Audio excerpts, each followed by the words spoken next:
This incredibly spiky spire, known notoriously as the Needle of Kent, although this isn't Kent, this is very much London now, used to remind me enormously of Thunderbird 3 whenever I came by.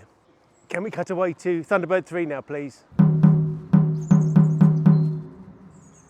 What do you mean we can't get the picture right? Well, if I'm honest, I looked at the pictures of Thunderbird 3, it doesn't look anything like Thunderbird 3. Pretty though, isn't it? So this is St Michael and All Angels at Blackheath Park, and I'm Trevor Kemp and I'm the vicar. Hi, I'm Mhairi. I'm a member of the congregation at St Michael's, and I also look after all the communications. It's a Georgian building, so it was completed in 1830, and it only took 2 years to build, which seems quite remarkable. And perhaps the most significant visual part of it is the very thin, narrow spire outside, which also unusually is at the east end. So, is it really unusual to have a spire at the east end? I think it's unusual to have it centrally at the east end rather than to one side. Rather than to one side. Yes, certainly not unique. Do you know another? Not personally, no. Okay, so that's right. There's a myth. It is a myth that the architect George Smith threw himself off the tower to his death when he realised they'd built it at the wrong end, at the east end of the church. I'm delighted to repeat it here as a myth. It was started in 1828, finished in 1830. And it was originally a chapel, not a parish church. It didn't become a parish church until, I think, the late 70s. So it had been here for about 40 years as a chapel within the area. It's a very grand chapel. Well, yes.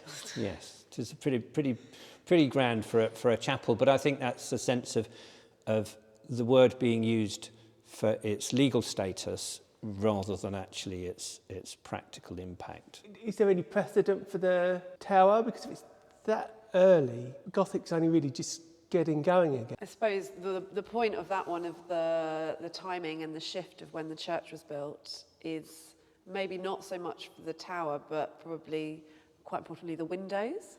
So it was just that shift of time when the stained glass started going out of fashion. So that's kind of another unique point for a church like this, is that the windows are very beautiful, but there is no stained glass. There's none of kind of, maybe some of the beautiful biblical stories you see in other churches nearby. Could that be responding to how far up the candle the commissioning bishop or priest was? I don't know. And obviously, stained glass has always been very expensive, so that yes. may have been Okay. that may have had something to do with it. It usually does. I think it was built in the tradition of being a preacher's chapel, so that may have had an impact. Because obviously, particularly if you've got older glass, it tends to be very dense, and so that makes the inside of the building, in the absence of modern lighting, really quite dark. Yes, and as I'm looking for the first time, I'm noticing there's not no colour. There's just highlights of colour around the edges of the windows and little really delightful greens and very muted greens. And it sits really nicely, especially with those greens and the kind of the shading of the windows. We are surrounded by such beautiful landscape, lots of tall trees. So actually, when you see it in its environment, it sits really nicely. So there was an estate, the Winklemarsh estate. Yes. Which is where this kind of all started from, and the kind of the plot of land that was given was on that estate. Reverend Joseph Fenn, so he was the first vicar. Not for very long, just for a couple of years. I think the reason he's the first vicar for just 2 years is that, remember we said that actually it was a chapel and yes. not a parish church. So he was the first vicar of the parish church as well. I think in 1830 he became the first minister of the chapel. Mm-hmm. And then in 1870, whenever, he became the first vicar, and then retired a couple of years after that. So he was here for a long time, but for most of it, it wasn't a parish church. It wasn't St Michael's. It wasn't St Michael's, as we know it. Yeah. That board shows the names of all the people that have gone onto the mission field from St Michael's parish. So again, the Joseph Fenn was originally a missionary. That mission board starts before even, because it is with Fenn, it starts before this was even a chapel. Joseph Fenn, who was in India from 1817 to 1827. It tells you the dates that they went, who they were, where they went to, and which church society they were with. I'm looking at the Falkland Islands. Would that be a mission? Because it was basically a bunch of Brits, wasn't it? In fact, Aspinall worked with Thomas Bridges in Tierra del Fuego. He helped protect the locals against genocidal miners in a gold rush. So then we've got this pulpit. The pulpit was here in a more forward position. So as part of the prison project, it was moved. So do you still actually use that at all now? No. No. Okay. No. I mean, because it's now hiding behind a pillar slightly. Well, yeah. Yes, it could still be used, but it is slightly masked by the pillars, and it's been put there because it's part of the story of the building. Yes.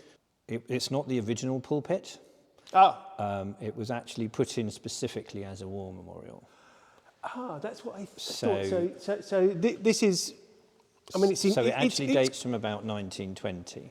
So it's a good old Gothic structure, but it's 1920. Okay. And if you look at the top part of it, yes, and how that mirrors with the top of the windows. As I'm looking at it now, you suddenly start seeing the details. We've got some angels at the bottom of the arches. Yeah. And so this is obviously an original part of the building, but refurbished as part of the prison project. And so, I mean, that sense of the bell tower and the tower being slightly unusual, you can see the windows there. Those windows don't go outside, they go into the bell tower. So if someone's ringing the bells, but you can actually see the ropes moving on the other side of the glass, is the Greek letters for Alpha and Omega. Okay. So, the first and the last. And although it gives an impression of bareness, it's actually, there's lots of decoration you can see, as you pointed out the windows earlier.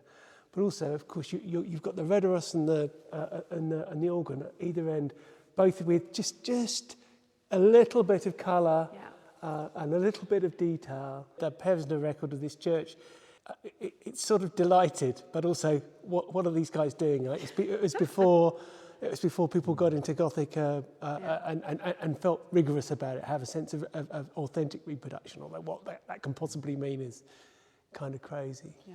But I think part of the joy of this building really is its simplicity and the light that comes into it. One of my favourite bits, which I love, because it just is so historical, but so small, and it's probably in every church. I love that the pews are numbered. I think that part of that might be because of its status originally as a chapel. So the way the incumbent would have got paid, so like sort of there's no tithe or anything coming to the chapel, so no tithe lands, no glebe lands.